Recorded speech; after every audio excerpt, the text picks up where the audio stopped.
Hi ladies, I am here with a video to show you a box I made for a friend, and it's pretty early in the morning when I'm recording this, but the lighting just was not good last night. When I finished it last night I really wanted to record it, but the lighting just wasn't good. So the first thing I did when I woke up this morning was tell my husband not to come downstairs so I could shoot the video in peace.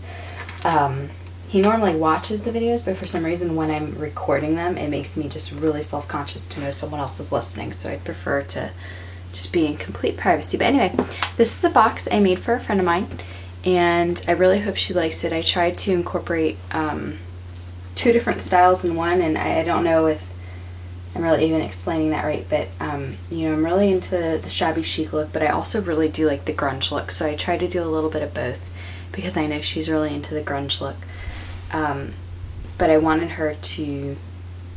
the box to be kind of a reminder that I made it for her, so I wanted to incorporate my style as well. Anyway, so let me explain a little bit about what I did for the box. The first thing I will explain is how I painted the whole box.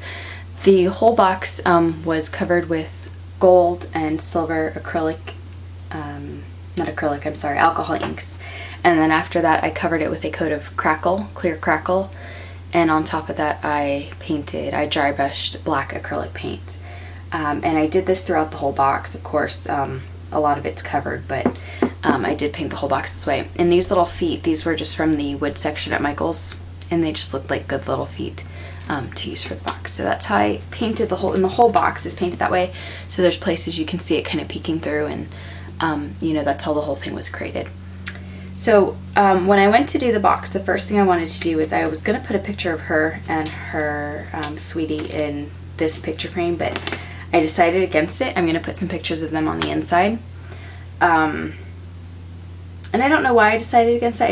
I decided I would rather have just a part of the paper line on here. And if she wants to put a photo of her and her sweetie, of course she can just kind of tuck it in there, but I'm going to put photos of her and her sweetie on the inside of the box, which I haven't done yet, but that's okay. I'll do that in a little bit. Now throughout the box it's hard to explain what I did, because really I just kind of threw a whole bunch of stuff on there, is you know, how I did it. I started out creating kind of like a pattern of flowers, just with some over here and then just a few sitting flush with the frame over here, and it just turned into just a whole bunch of flowers. I just kept adding and adding and wasn't happy with it until I had everything you see here. So it's really just kind of a whole bunch of things were thrown on here. There are a lot of flowers. There's a lot from Prima, from Wild Orchid Crafts, just little flowers I had laying around. You know, these are from the where you pick up the ribbon at Michael's. You can get these little fabric flowers there. Here's a metal flower from I think it's the Lost and Found collection, or Industrial Chic, I don't know. It's one of those metal collections at Michael's. And I just looked at the weekly ad online this morning, and it's 30% off, so I may go get more. This is from, what is it?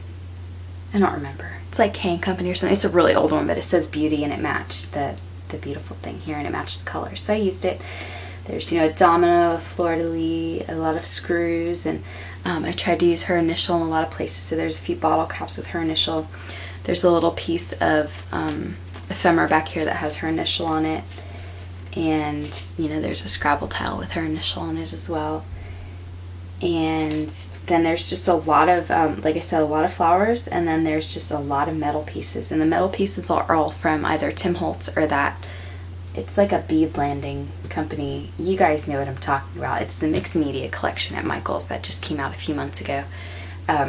So I used a lot of those things. I also have a couple of different charms from some of the Bead Landing collections at Michael's. Here's a charm here that I used. This is a charm, and this is actually from, I think it's Deco Chic is the name of it, and it's a keyhole with some chain hanging off of it. And then this was part of the same line, and then this is a Prima trinket, and I just kind of put those all there. You recognize the Tim Holtz light bulb, of course. There's a 7 Gypsies pin, and let me see if I'm able to get really close up. It's hard to explain, but I just really, anywhere there was space, I just kind of tucked stuff in.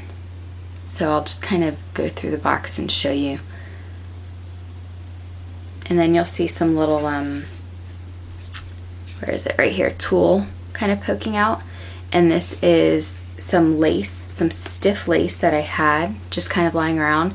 And what's neat is if you like pull on it, and I did it before I adhered it to the box, but if you pull on it, it kind of holds its shape. So I put that, there were 2 layers actually put underneath everything, but most of it got covered up. There was, you know, regular ivory, and then I spritzed one of them with the, I think it's the Raven color from Glimmer Mist, and turned it black. So there's little pieces of that poking through in different places, but it may be hard to pick up on the camera. There's a domino and some, you know, different bling, and there's some texture on here as well. And then lots of pieces. I'm sorry, I didn't even say the paper line. It's, I'm sure you guys recognized it, but it's the Romance Novel Collection. So there's just a lot of paper layering done. And then one of the Prima resin pieces. Well, it's my version of the Prima resin piece. And then here's some more of those, that charm here. I really love that charm. It's so pretty. And that's about it for the box. Let me zoom out just a little. And I'll show you the inside for now. It's not done at all, but I just glued kind of a piece of the paper line in there, and I'm gonna fill it with some stuff.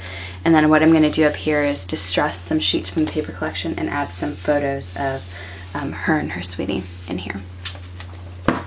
And then I guess the last thing I can explain is just the sides. The sides gave me a lot of trouble actually, because I did things twice and ripped them off. So if you start disassembling your box, to the person that's going to, if you start disassembling your box, you'll see lots of mess ups here, but everything is glued over very nicely. This is a piece of vintage lace, and I actually cut this off of a doily, and I was afraid it wouldn't fit, but it fit exactly around the box. So the diameter of the doily must have been the same as the you know, diameter of this box. It's just a vintage crochet white lace, and then over it I put a really teeny beige light tan lace, and then I glued some just pearl trim over it. And here there's actually 2 laces. The bottom one I didn't like the way it looked. It's actually a really pretty lace. It's one of my favorites.